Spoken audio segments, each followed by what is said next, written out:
সালাদ দিও। এটা এখন যতটুকু হয়েছে এটাকে এভাবেই আমি এখন ফ্রিজে রেখে দিব নরমালে 20-25 মিনিটের জন্য। তারপর আমি বের করে ফিনিশিং দিব।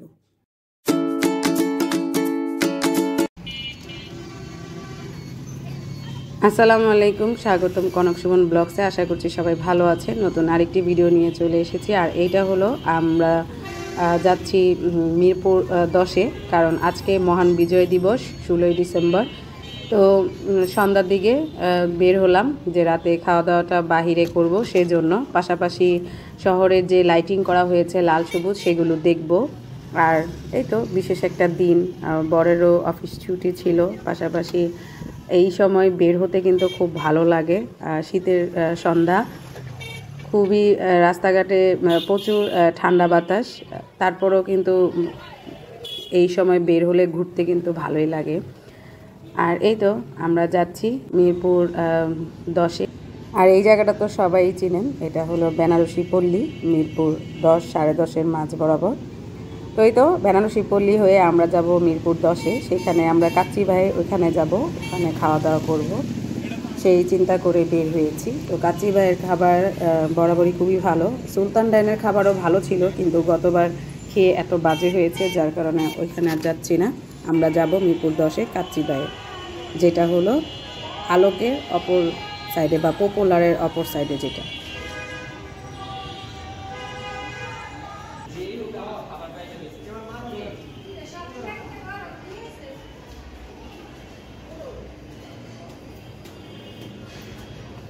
অনেকক্ষণ অপেক্ষার পরে আমরা একটা কোণার মধ্যে সিট পেয়েছি দুজনে। এত ভিড় কি বলবো, আর এতক্ষণ দাঁড়িয়েছিলাম। তো এখন অবশেষে একটা টেবিল পেলাম। আর এই তো অর্ডার অলরেডি দিয়ে দিয়েছি। আমি যেহেতু কাচ্চি খাই না, বরের জন্য কাচ্চি নিয়েছি, আর আমার জন্য রোস্ট, বিফ রেজালা আর প্লেন পোলাও।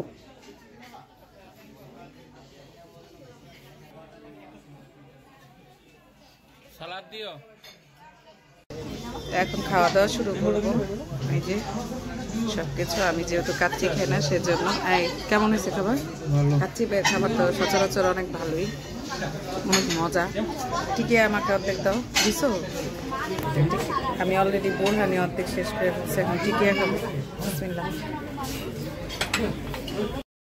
আলহামদুলিল্লাহ, প্রত্যেকটা খাবার খুবই ভালো লেগেছে। মনে হলো যে একটা বিয়ে খেয়েছি কারো, মানে বিয়ের খাবারের মতন হয়েছে প্রত্যেকটা খাবার। আর এই তো খাবারের শেষে এখন আমি দই অর্ডার করেছি। আর দই অর্ডার করার কারণ হলো দইয়ের বাটিটার জন্য। তো বাটিটা এত সুন্দর যে এটা না খেলেই নয়। তো দইটাও আলহামদুলিল্লাহ খুবই ভালো ছিল। আর এই তো এখন খাওয়া দাওয়া শেষ করে আমরা চলে যাচ্ছি। খুবই ভালো লাগলো আজকের খাবারটা। সেদিন সুলতান ডাইনের, মানে আমি বারবার খেলে চিন্তা করতেছি, ওইটার কথাই মনে পড়তেছিল যে সেদিন সুলতান ডাইনে আমরা কি খেলাম, আর আজকে কাচ্চি ভাই আমরা কি, এত ভালো লাগলো খাওয়া দাওয়া। কাচ্চি ভাই এর আগেও আমি খেয়েছি 2বার, এবং আজকেও আমার বরাবর অনেক ভালো লেগেছে। তো এই তো এখন আবার সেই লাল সবুজ লাইটিং দেখতে দেখতে বাসায় চলে যাচ্ছি। তো আজকের দিনটা কিন্তু অনেক ভালোই কাটলো।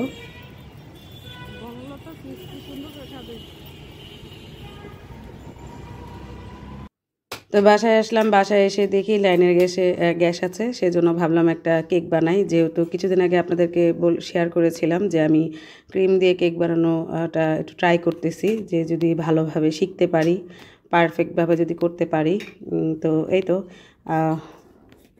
এখানে তীর ময়দা নিয়েছি, 1 কাপের থেকে একটু কম, 2 টেবিল চামচ কম, কারণ আমি এখানে 1 টেবিল চামচ গুঁড়া দুধ দিয়েছি, আর 1 টেবিল চামচ কর্নফ্লাওয়ার, আর সাথে হাফ চা চামচ বেকিং পাউডার দিয়েছি। আর এখন সেই শুকনো উপকরণগুলো আমি এখন চেলে রেখে দিব এক সাইডে। সাথে আমি এখন ডিমটাকে বিট করে নিব, 2টা ডিম। আর এই তো ডিমগুলো আমি কুসুম সাদা অংশ 2টা একসাথে বিট করে নিচ্ছি, এখন আর আলাদা করছি না, কারণ যেহেতু রাতের বেলা। আর দ্বিতীয়ত হলো এখন তো জাস্ট প্র্যাকটিস হিসেবে করতেছি, সেজন্য আর কি। তো সেদিন তো খুব সুন্দরভাবে পারফেক্টভাবে করেছিলাম কেক, আজকেরটাও হবে ইনশাল্লাহ মনে করি। তো বিটারের একটা স্ট্যান্ড পাচ্ছিলাম না, সেজন্য একটা দিয়েই করছিলাম বিট। আর এই তো হাফ কাপের থেকে একটু বেশি চিনি, এটা একটু পরপর দিয়ে দিচ্ছি, 3বারে আমি দিয়ে সুন্দরভাবে বিট করে নিব। সাথে সামান্য একটু লবণ দিয়েছি। আর এই তো এটা যখন খুব ভালোভাবে ফোম হয়ে আসবে তখন আমি আর কি শুকনো উপকরণগুলোর সাথে এটা মিক্স করে নিব, আর সাথে ভ্যানিলা এসেন্সটাও আমি দিয়ে নিব। আর পোস্টারের ভ্যানিলা এসেন্সটা কোথাও পাওয়া যাচ্ছে না, সেদিন অনেক খুঁজেছি, স্বপ্নে খুঁজেছি, প্রিন্সে যাওয়া হয়নি, প্রিন্সে গেলে হয়তো পেতাম। পরে সিএসডি থেকে আমার বড় একটা কোন কোম্পানি নিয়ে আসছে আমি জানি না, তো ওইটাই আর কি ইউজ করব।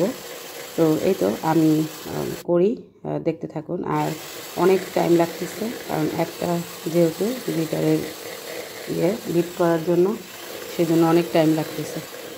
তো এই তো করি, তারপরে দেখাচ্ছি।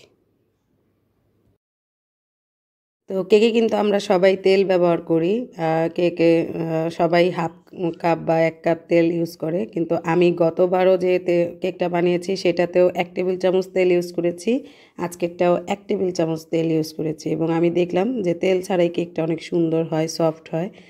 তো এই তো এখন আমার বিটার করা কমপ্লিট ডিমের অংশ তো এখন আমি বাকি শুকনো উপকরণগুলো দিয়ে আলতোভাবে এক পাশ দিয়ে নেড়ে নেড়ে এটা মিক্স করতে হবে, এবং পাশাপাশি খুব হালকাভাবে, বেশি জোরে মিক্স করা যাবে না, এবং এক পাশেই ঘোরাতে হবে, তাহলে নাকি কেকটা খুব সুন্দর হয় বা সফট হয়, আমি যেটা শুনেছি। তো এই তো তারপরে বাটিটা যেটার মধ্যে আমি বানাবো সেটার মধ্যে আমি ময়দা আর তেল দিয়ে বাটিটাকে সেট করে নিয়েছি। তারপরে আমি কেকের ব্যাটারটা দিয়ে দিলাম, আর এখন ভালোভাবে ট্যাপ করে তারপরে আমি একটা কাঠি দিয়ে এটাকে ঘুরিয়ে নিতেছি, যাতে ভিতরে কোনো ফাঁপা ফাঁপা না থাকে সেজন্য। তো এই তো এখন আমি চুলায় বসিয়ে দিব, এবং এটা 45 মিনিট পরে আপনাদেরকে দেখাবো।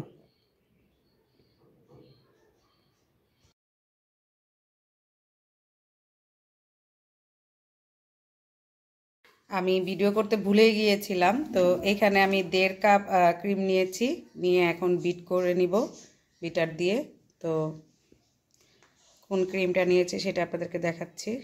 এই যে এবার এটা নিয়েছি আমি, এই তো এটা দিয়ে এখন, এর আগেও ক্রিম দিয়ে আমি কেক বানিয়েছি, আজকেও এটা দিয়ে করছি। তো এই ক্রিমটা আমার কাছে অনেক ভালো লেগেছে, তো এটাই আমি এখন ইউজ করব ইনশাল্লাহ সব সময়। আর এমনি এটা অনেক ভালো একটা ক্রিম। তো এটা আমাকে এক ভাবি, মানে আমাদের ভাবি, ওর ফ্রেন্ডের ওয়াইফ, তো ওই ভাবি আর কি, ওনার কাছ থেকে আমরা কেক এনে এনে খেতাম। তো ওনার কাছ থেকে আসলে আমি এই কেকের অনেক কিছুই আর কি, ক্রিম, তারপরে কালার, এগুলো সম্পর্কে আইডিয়া নিয়েছি, এবং উনি আমাকে প্রথমে অর্ডার দিয়ে দিয়েছিল। এখন আমি নিজে একা একা অর্ডার দিই। তো এই তো অনেক কথা বলে ফেললাম। এখন ক্রিমটা যখন অর্ধেক বিট হয়ে আসবে, মানে অর্ধেক হয়ে আসবে, তখন আমি এখানে বাটার স্কচ দিয়ে দিচ্ছি ইমলশন। আপনারা চাইলে বা মানে ভ্যানিলা এসেন্স দিতে পারেন, বা চকলেট এসেন্স, যেটা মানে কেক বানাবেন সেটার উপর ডিপেন্ড করে আর কি। এটা দিলে আর কি ক্রিমের ফ্লেভারটা খুব ভালো আসে, সেজন্য আর কি আমি এটা দিচ্ছি। তা আমি এটা 2 ফোঁটা দিব, প্রথমে 1 ফোঁটা দিয়ে দেখলাম যে মানে হয়েছে কি না, পরে যখন দেখলাম যে হয়নি, তখন আমি আরও 1 ফোঁটা দিয়ে পরে এটা বিট করে নিয়েছি, এবং পারফেক্টভাবে ক্রিম হওয়ার পর্যন্ত আমি এটা বিট করে নিব।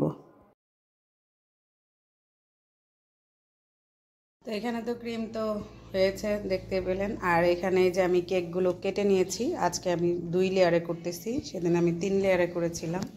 আর আমার যেহেতু এখনও কেকের আমি প্লেটারগুলো নিইনি, সেজন্য আমি এখানে একটা প্লেটের নিচের দিক এটা করব। তো এই তো দেখতে থাকুন কিভাবে করি। আর সেভাবে আজকেও হয়তো আমি এভাবে পুরোপুরি আপনাদের সাথে শেয়ার করতে পারবো না। তো এখানে প্রথমে এই জায়গাটায় আমি একটু ক্রিম লাগিয়ে নিচ্ছি, যাতে কেকটা সরে না যায়। আমি যেহেতু প্র্যাকটিস করতেছি সেজন্য আর কি। এটা দারাজ থেকে এইটা, তারপরে মানে একটা প্যাকেজের মধ্যে নিয়েছিলাম, তার মধ্যে যেগুলো সব ছিল, এরকম কোনগুলোও ছিল যেটা দিয়ে ডিজাইন করে কেকে।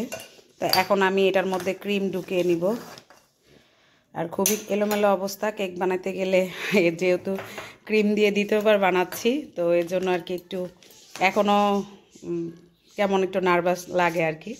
তো এই তো করতেছি, এটার মধ্যে এখন ক্রিমগুলো ঢুকিয়ে তারপরে আর কি এক একে করব। আর এখানে আমি এই যে চিনি শিরা করে নিয়েছি, আমার চিনিটা যেহেতু লাল, সেজন্য এটা এরকম লাল হয়েছে। তো প্রথম লেয়ারটা দিয়ে চিনি শিরা দিয়েছি, 1 টেবিল চামচের মতন পুরোটা ছড়িয়ে দিয়েছি। এখন আমি এই যে এটাকে করে নিব।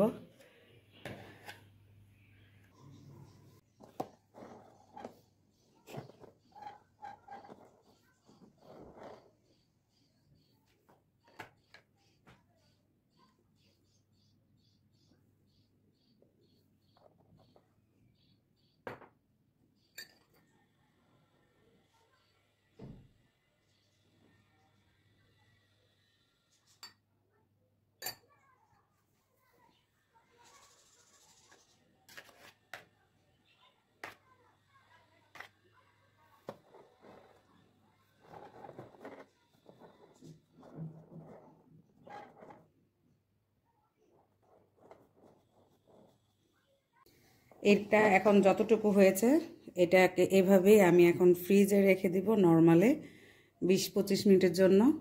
তারপর আমি বের করে ফিনিশিং দিব। তো কেক তো এই যে ডেকোরেশন করা কমপ্লিট, দেখতেই পাচ্ছেন। আর আজকে একটু হালকা লাইট কালারের মধ্যে করেছি। কেমন হয়েছে অবশ্যই কমেন্টস করে জানাবেন। আর এটা হলো দ্বিতীয়বারের মতন করা আমার।